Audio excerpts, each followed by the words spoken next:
Muôn loài nào khác chi ta, cũng tìm sự sống lánh xa tai nạn.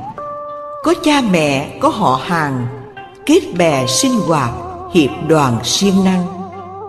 Ta đừng giết nó mà ăn, cũng đừng bắt nó trói trăng giam cầm. 7 câu trước độc mưu ngầm, làm cho chúng nó âm thầm đớn đau. Lạc bầy dớn dác xôn xao, lại e cái nạn thớt dao hầu gần. Mình có thân, nó cũng có thân, nuôi mình giết nó, trái cân công bằng.